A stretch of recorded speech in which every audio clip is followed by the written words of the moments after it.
Madam, உங்களை union leader பார்க்க வந்திருக்காங்க. என்ன எதுக்காக இங்க வந்து பார்க்கணும்? சித்ரா நான் சொல்ல சஸ்பெண்ட் பண்றேன்னு கெஞ்சுவா வந்து. ஓ, இத பாரு மேன், மேடம் ரொம்ப பிஸியா இருக்காங்க. கண்ட நேரத்துல காட்டான் மாதிரி வந்து தொந்தரவு செய்யக்கூடாது. கரெக்ட் அப்பாயின்மெண்ட் ஃபிக்ஸ் பண்ணிக்கிட்டு முறையோட வந்து பார்க்க சொன்னாங்கன்னு சொல்லு. Yes madam. நான் சொன்னது அப்படியே அப்ப சொல்லு man. Yes madam. Correct Chitra, இப்படித்தான் அவனை இன்சல்ட் பண்ண. அப்படியா சொன்னாங்க? ரொம்ப திமிர் பிடிச்சவங்களா இருப்பாங்க போல இருக்கு. அது ஏன் கேக்குற தம்பி, அந்த அம்மா அதிகாரம் எங்களால தாழ முடியல. அள்ளி நாளை கெட்டாப்போ சாதாரண இந்த காலத்துல எங்களா போல தொழிலாளிக்கு எவ்வளவு மரியாதை கொடுக்கணும். அதுலயே நீங்க யூனியன் லீடர், அந்த பதவிக்கு எவ்வளவு மரியாதை கொடுக்கணும். கூடிய சீக்கிரம் கொட்டத்தை அடக்கி காமிக்கிறேன்.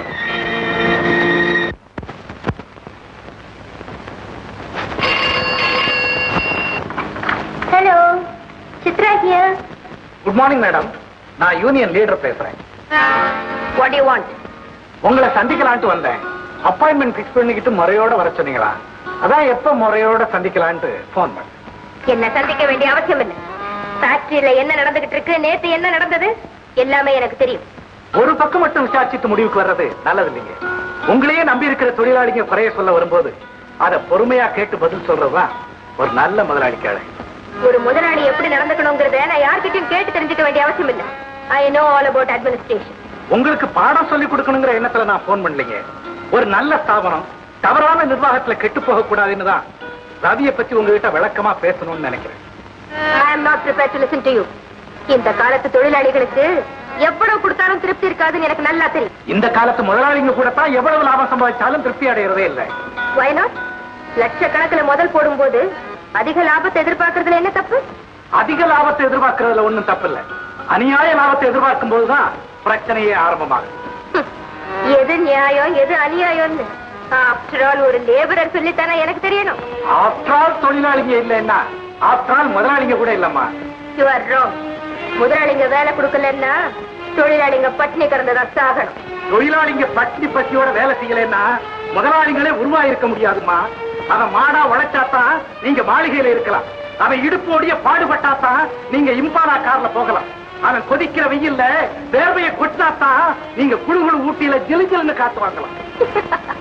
பரவாயில்லையே, பேச்சுல அலங்காரம் இருக்கு, ஆனா அர்த்தம் தான் இல்ல. இந்த ஃபேக்டரி ஆரம்பிக்கிறதுக்கு முன்னாலே என் ஃபாதருக்கு எஸ்டேட், பங்களா, இம்பாலா கார் அத்தனை இருந்தது man. My father was a multi-millionaire, don't you know? தலைமுறையாவே நாங்க பணக்காரங்க. அப்படின்னா தலைமுறையாவே ஏழைங்களை சுரண்டிக்கிட்டு வர்றீங்கன்னு சொல்லுங்க. நாங்க போடுற பிச்சையில பழச்சிட்டு இருக்கும் போதே உனக்கு இவ்வளவு திமிரா? சம்பளம் கொடுக்கறதே பிச்சை போடுறதா நினைச்சா அந்த திமிர அடக்க கொஞ்சம் திமிராத்தான் பேசியா. என்ன ஏன் திமிர நீ அடக்க போறியா? இந்த சித்ராவை பத்தி உனக்கு தெரியாதுன்னு நினைக்கிறேன். மரியாதையா உன் வேலையை காப்பாத்திக்க. நேர்கொண்டு போன்ல பேசி என்ன டிஸ்டர்ப் பண்ண I will be forced to take very drastic action. Understand? Hello hello hello, துணிச்சல் இருந்தா கடைசி வரைக்கும் பேசிருக்கணும். ஏடியா என்னப்பா தகராறு? ஒண்ணு இல்லம்மா, இந்த மேனேஜர் ரவி என்ன சஸ்பெண்ட் பண்ணிட்டான். இந்த முதலாளியம்மா நான் பார்த்ததே இல்லை. பார்த்து சொல்லலான்ட்டு போனா பார்க்கவே முடியாதுட்டாங்க. போன் பண்ணா நம்ம ஜார் மன்னர் பரம்பரையில வந்த பெரிய சீமாட்டி மாதிரி திமிரா பேசுறாங்க. நான் இதை சும்மா விட போறது. சங்கர், நீ ஒரு தொழிலாளி மட்டும் இல்ல, பொறுப்பா ஒரு தலைமை பதவியில இருக்கிறவன். அப்படி இருக்கும்போது பொறுமை அதிகமா வேணும்.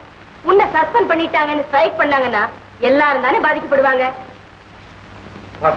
இந்த பிரச்சனை இதோட விட்டுட்டு எல்லாரும் சமாதானமா போறதுக்கு பாருங்க.